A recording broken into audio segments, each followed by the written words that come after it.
Buonasera tifosi nerazzurri, benvenuti a una nuova puntata di Extra Time, l'appuntamento del lunedì sera in compagnia di Massimo Paganin. Ciao Massimo. Ciao Federica, buonasera. E Alberto Santi, tornato titolare. Ciao Alberto. Ciao Federica, buonasera, ben ritrovati.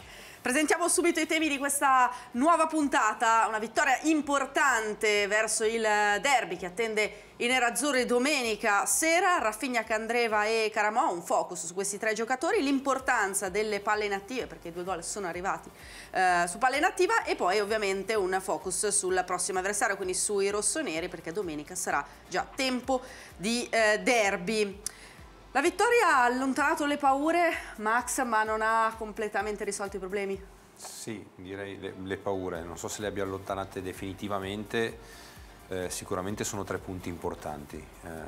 Era una partita da vincere, era una partita indubbiamente per poter affrontare il derby con quella giusta determinazione, quella giusta convinzione. L'Inter non ha convinto per un'ora e quindi la difficoltà è stata essenzialmente quella di ritrovare il gioco e di riuscire a trovare la fluidità di manovra. Non è avvenuto subito, è avvenuto dopo il secondo gol, ci è voluto un po' di tempo, però diciamo così degli sprazzi ci sono stati perlomeno nella seconda parte della gara quando sono stati cambiati alcuni giocatori e quindi ha trovato delle soluzioni diverse, per cui al di là di tutto credo che Spalletti stia continuando a lavorare sugli aspetti mentali che sono quelli ovviamente dove la squadra sta soffrendo di più in questo momento. La testa che è stata protagonista anche come fondamentale perché sono arrivati 2 gol di 2 difensori centrali, peraltro Alberto, di testa. Possiamo dire che forse il gol di Skriniar è stato un po' la chiave di svolta della partita? Sì, sicuramente, anche perché poi quello di Ranocchi è arrivato subito dopo, quindi non c'è stato neanche troppo tempo tra il primo e il secondo gol. Come diceva giustamente Massimo, fatto il 2-0, ce l'hanno poi confermato anche i protagonisti nel post-gara,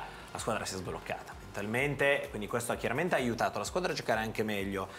Probabilmente ci si aspettava di più, soprattutto nel primo tempo, per una serie di motivi, cioè arrivavi a questa partita con difficoltà, però giocavi contro l'ultima in classifica, per quanto il Benevento abbia avuto comunque il coraggio, chiamiamolo così, di giocare a viso aperto anche a San Siro. Questo vanno fatti i complimenti al Benevento, che però contro un Inter che ha giocato male, che ha creato poco, ha perso 2-0. Questo magari è brutto da dire per il Benevento, ma se anche te la giochi e comunque contro un Inter che gioca male perdi comunque 2-0, è chiaro che questo è un campanello d'allarme abbastanza importante, ma non è che suona adesso per il Benevento, la classifica dice questo.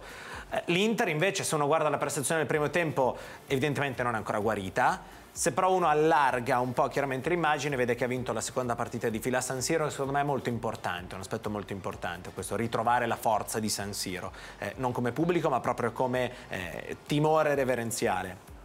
E soprattutto ha sbloccato la partita sfruttando un fondamentale studiato in allenamento, cioè non è che sono arrivati i gol per caso, poi lo vedremo più avanti. I 2 gol su calci piazzati, nel momento in cui l'Inter è la squadra che è seconda in Serie A per numero di gol fatti su sviluppi di calcio piazzato, prima per numero di gol fatti di testa, evidentemente c'è anche uno studio dietro e questo è sicuramente l'aspetto positivo. Allora Massimo, quali sono i 4 spunti di oggi? I 4 spunti sono, abbiamo parlato di Ranocchia, quindi la grinta di Ranocchia, il 4-2-3-1, uomini da derby e la strategia sui calci piazzati. Partiamo dal primo, quindi partiamo la grinta di Ranocchia. Sì, la grinta di Ranocchia, nel senso che si è riscattato un po'. Non doveva riscattarsi perché aveva giocato, a mio modo di vedere, una buona prestazione anche a Genova contro il Genoa, nonostante l'infortunio dell'autogol. La grinta e la determinazione, grinta inteso come determinazione, convinzione, voglia di aiutare anche i compagni in un momento di difficoltà, è arrivata da chi sta dietro, è arrivata da lui e da Skriniar. Ricercare il gol, andare in gol, dimostrare di avere quella determinazione e quella convinzione che sono necessarie anche a chi indossa la fascia di capitano, credo sia ovviamente un buon segnale per tutta la squadra e si trascina il gruppo con sé. Quindi questo è quello che si chiede a un giocatore che è qui da molto tempo, che indossa questa maglia e la porta sempre con quell'orgoglio che serve, e io credo che gli devo insomma questo tributo proprio perché ha dimostrato in questo momento difficile della stagione di essere un uomo insomma che è meritevole di indossare questa maglia e di portarla anche con la fascia di capitano.